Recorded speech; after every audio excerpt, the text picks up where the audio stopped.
முதல் நாள் கன்வென்ஷன்ல அவர் வரட்டும், 2ஆம் நாள் கன்வென்ஷன்ல பாருங்க ஜே ஜே ஜே ஜேன்னு இருக்கும். 2ஆம் நாள் கன்வென்ஷன்ல வரட்டும், 3ஆம் நாள் கூட்டம் எப்படி இருக்கும்? அதை விட ஜாஸ்தி. 3ஆம் நாள் கன்வென்ஷன்ல அற்புதம் நடக்குது, அதிசயம் நடக்குது, அவ்வளவுதான். 4ஆவது நாள் நிறைஞ்சு வழிஞ்சிரும். கூட்டம் முடிஞ்சு திரும்பி போக முடியாத அளவுல ரஷ் ஆயிடும். அவர் வந்திருக்கிறார் இல்லையா? ஒருத்தர் பைபிள் இல்லையா? ஏதாவது ஒரு இன்சிடென்ட் எடுங்க. இது சம்பந்தப்பட்ட ரிலேட்டடா ஒரு வசனம் எழுதுங்க. நான் அடிக்கடி சொல்ற வசனம் லூக்கா 12:1, மார்க் 2:2 வாசிங்க. மார்க் 1:2 வசனம். சில நாட்களுக்கு பின்பு அவர் மறுபடியும் கப்பர்நகூமுக்கு போனார். அவர் வீட்டில் இருக்கிறார் என்று ஜனங்கள் கேள்விப்பட்டு இருக்கா நான் சொன்னதே. உடனே வாசலுக்கு முன்னும் நிற்க இடம் போதாதபடிக்கு அநேகர் கூடி வந்தார். எப்படி இருக்கும்? அவர் வந்திருக்கிறாரு, அவர் வீட்டில் இருக்கிறாரு, அவர் ஃபெய்த்தம்ல வந்திருக்காருன்னா யாரு வருவா? ஜனம் தானா வரும், ஓடி வரும். இயேசு வந்திருக்கிறார். இன்னும் பல இடங்கள்ல இருக்கு. அவர் வந்திருக்கிறார் என்று கேள்விப்பட்ட போது ஜெபம் பண்ணுமா? எல்லாரும் ஜெபம் பண்ணலாமா? இந்த கன்வென்ஷன்ல அவர் வரணும். அவர் வந்துட்டா போதும், ஜனம் சும்மா குவியுங்க. ஒரு ட்ரிப் இப்படி வந்து கூடிடுச்சுன்னு வச்சுக்கோங்க, அடுத்த வருஷம் அதே கூட்டம் என்ன செய்யும்? அலை மோதும். அதுக்கு அடுத்த வருஷம் இன்னும் அலை மோதும். அவ்வளவுதான். அதுக்கப்புறம் நாசரேத்தினுடைய நேமே நெஞ்சிடலாம் மாறி போயிடும். சர்ச்சினுடைய டெவலப் எல்லாமே அப்படியே டோட்டல் சேஞ்ச். ஜெபம் பண்ணுவோம் எல்லாரும். கர்த்தர் இந்த கன்வென்ஷன்ல அநேகம் ஆயிரம் ஜனங்களை கர்த்தர் கொண்டு வரணும். காரணம், அவர் வர வேண்டும். அவர் வந்து நடத்தி இந்த தேசத்தை தம்முடைய பக்கமா இழுக்க முடியாது. ஜெபம் பண்ணுவோம். ஆம், இந்த கன்வென்ஷன் முழுவதையும் கர்த்தர் நடத்தணும். சின்ன காரியமானாலும் பெரிய காரியமானாலும், ஆவிக்குரிய காரியமானாலும் பூமிக்குரிய காரியமானாலும், எந்த ஒரு காரியமானாலும் முழுவதும் கர்த்தருடைய ஆளுகை காணப்படும். அவர் இருந்து ராஜரீகம் பண்ண வேண்டும். அவர் இருந்து நடத்தினா எல்லா இடத்துலையும் சமாதானம் இருக்கும், எல்லா இடத்துலையும் நிறைவு இருக்கும், எல்லா இடத்துலையும் இளைப்பாறுதல் இருக்கும், எந்த குறைவு இருக்காது, எந்த குற்றச்சாட்டு இருக்காது. அவர் இருந்தால் அற்புதங்கள் நடக்கும், அவர் இருந்தால் அதிசயங்கள் நடக்கும், அவர் இருந்தால் தேவனுடைய சத்தம் தொனிக்கும். எல்லாமே அவர் தான், மைய பொருள் அவர் தான். அதனால கர்த்தர் நாட்கள்ல கன்வென்ஷன்ல இறங்கி வந்து அவரே இருந்து எல்லாவற்றையும் முழுவதையும் கர்த்தர் நடத்த முடியாது. ஜெபம் பண்ணுவோம். ஆமென். இந்த வேலைகள் எல்லாம் சீக்கிரம் முடியணும். நமக்கு அடுத்த வாரம் ஃபுல்லாவே ஃபாஸ்டிங் டேட். அதனால இந்த நாட்கள்ல அந்த நாள் தான் வேலை ஃபுல்லா இருக்கும். அதனால ஒரு தடையில் நம்ம போய் அதை ஒன்றும் பண்ண முடியாது. அது நமக்கு டைம் ரொம்ப, இந்த ஃபாஸ்டிங் டேட்டில் தான் நமக்கு டைம் இருக்குது. அதனால் அதுக்குள்ளே அந்த வேலைகள்லாம் என்ன செய்யணும்? முடியணும். சென்னை அடுத்த ஞாயிற்றுக்கிழமை பவுனி. இன்னும் எத்தனாவது நாள்? இன்னும் 9வது நாள், 8வது நாளில் பவுனி. அப்படி இருக்கும்போது நம்ம அதுக்கு ஏற்ற மாதிரி ரெடி ஆகணும். இந்த வாரத்தை ஃபுல்லாக நமக்கு உபவாச நாள், ஜபம், காலை மாலை காலை மாலை காலை மாலைன்னு நினைச்சியும் ஃபுல்லாக ஜபம் ஓடிட்டுருக்கும். இந்த நேரத்தில் நம்ம ஒன்றுமே பண்ண முடியாது. இல்லை, கர்த்தர் தான் எல்லா வேலைகளையும் முடிக்கணும். கர்த்தர் செய்து முடித்து தர முடியாது. ஜெபம் பண்ணுவோம். அற்புதங்களை நிகழ்த்த வேண்டும், அதிசயங்களை நிகழ்த்த வேண்டும், பிசாசுகளை துரத்த வேண்டும், வியாதியஸ்தர்களை குணமாக்க வேண்டும், ஜனங்களுக்கு ரட்சிப்பு, சமாதானம், இளைப்பாறுதல், மகத்தான கிரியைகள் நடக்க வேண்டும். தேவனால் கூட அது ஒன்றுமில்லை. அவருடைய கைகள் குறுகி போகவில்லை, அவருடைய வல்லமை குறைந்து போகவில்லை. அதனால் இந்த கன்வென்ஷன்ல கர்த்தர் எழுந்தருளி பெரிய காரியங்களை, தேசம் கர்த்தருடைய நாமத்தை உயர்த்தக்கூடிய அளவில் பெரிய காரியங்களை கர்த்தர் நாசரேத்து கன்வென்ஷன்ல செய்ய முடியாது. ஜெபம் பண்ணுவோம். ஆமென். இந்த நாசரேத்தில் உள்ள எல்லா சபைகளையும் கர்த்தர் சந்திக்கணும். இந்த கன்வென்ஷன் மூலமாய் அவங்க என்ன ஆவிக்குரிய சபைகள் உண்டு, ஒரு சாதாரணமான ஒரு சபைகள் உண்டு, அபிஷேகம் பெற்றவர்கள் உண்டு, அபிஷேகம் இல்லைன்னு சொல்றவங்க உண்டு, கர்த்தருடைய ஆவி இல்லைன்னு சொல்றவங்க உண்டு. ஒவ்வொருத்தரும் ஒவ்வொரு மாதிரி. அந்த நாட்களில் வேதபாரகர் இருந்தாங்க, பரிசேயர் இருந்தாங்க, சதுசேயர் இருந்தாங்க. அதாவது ஒவ்வொருத்தரும் ஒவ்வொரு டீம். பரிசேயர் வந்து உயிர்த்தெழுதல் உண்டு, மரணம் உண்டு, உயிர்த்தெழுதல் உண்டு, நித்திய ஜீவன் உண்டுமா. சதுசேயர் அப்படி சொல்ல மாட்டான். அப்படிலாம் ஒண்ணுமே கிடையாது. மரணத்துக்கு பின்னெல்லாம் வாழ்வு கிடையாது, உயிர்த்தெழுதல்லாம் கிடையாது. அப்படி பைபிளில் நீங்க படிச்சு பார்க்கலாம்.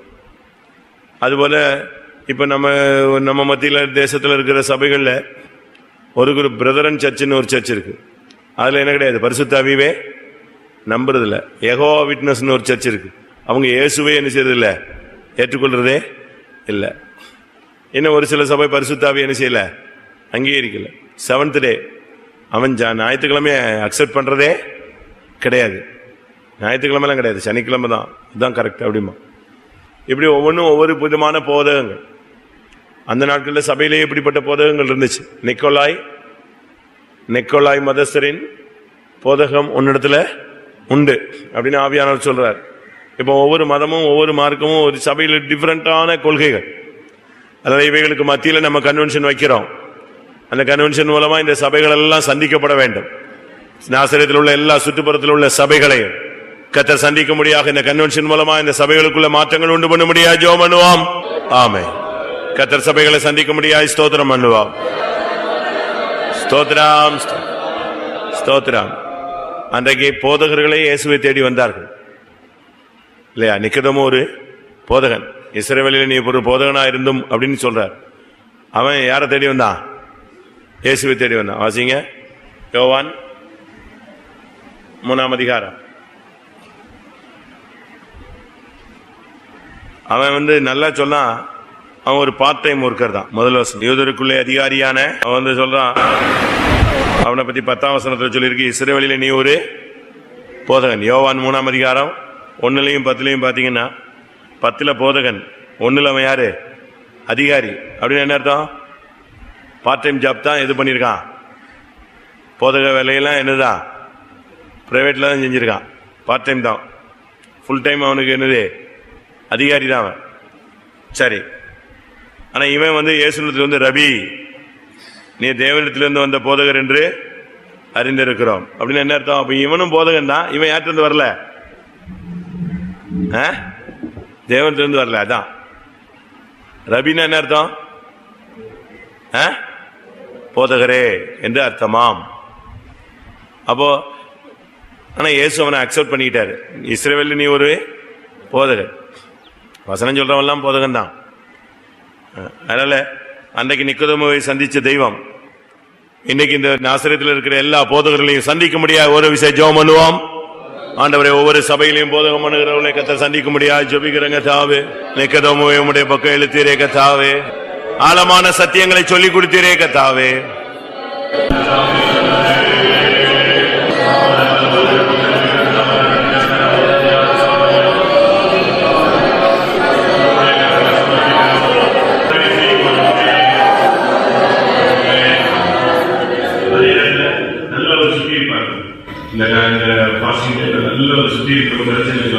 கன்வென்ஷன் நல்லா ஷைன் பண்ணும்.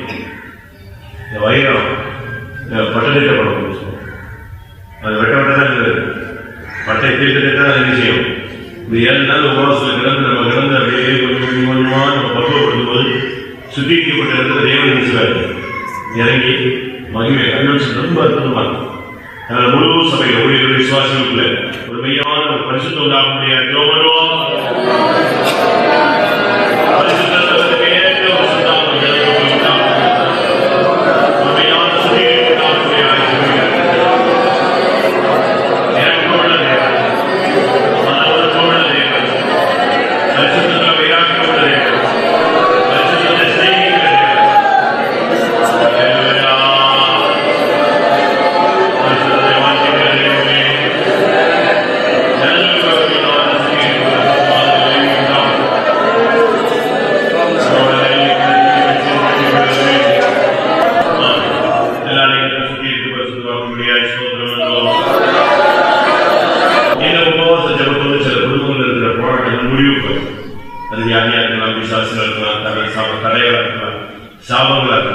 உபவாசத்தோடு அந்த வல்லமைக்கெல்லாம் என்ன செய்யணும்? சாவமணி அடிக்கணும். இந்த குடும்பங்களை போட்டு குழப்பிட்டு இருக்கிற ஆசை போராட்டம் இந்த உபவாச ஜபத்தோடு எல்லா சத்துரையும் வல்லமைக்கும் சட்டம் ஒரு முடிவுண்டாக்க முடியாது. ஞானம் செய்ய முடியாது. எல்லாரும் போராடி ஜெபம் பண்ணுவோம்.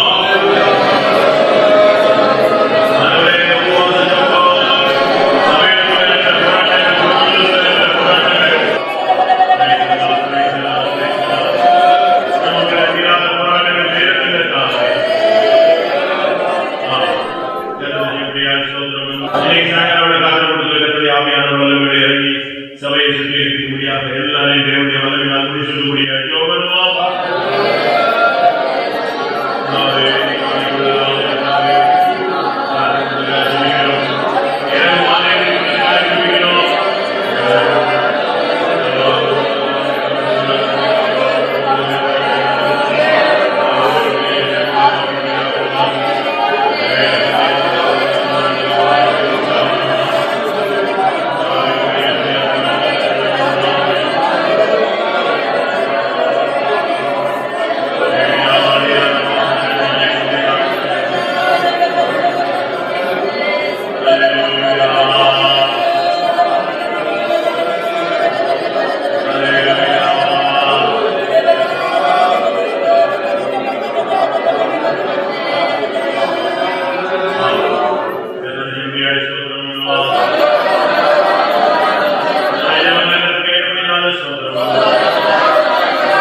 நடத்தி ஜனங்களுக்கு உபவாச ஜெபத்தோடு ஜனங்களுக்கு ஒரு மீட்பு உண்டாகும், சபைக்கு ஒரு மீட்பு உண்டாகும், நன்மை எடுத்தாலும் பெரிய காரியங்களை செய்யும், தனிப்பட்ட வாழ்க்கையில் ஒரு செய்தி உண்டாகும்.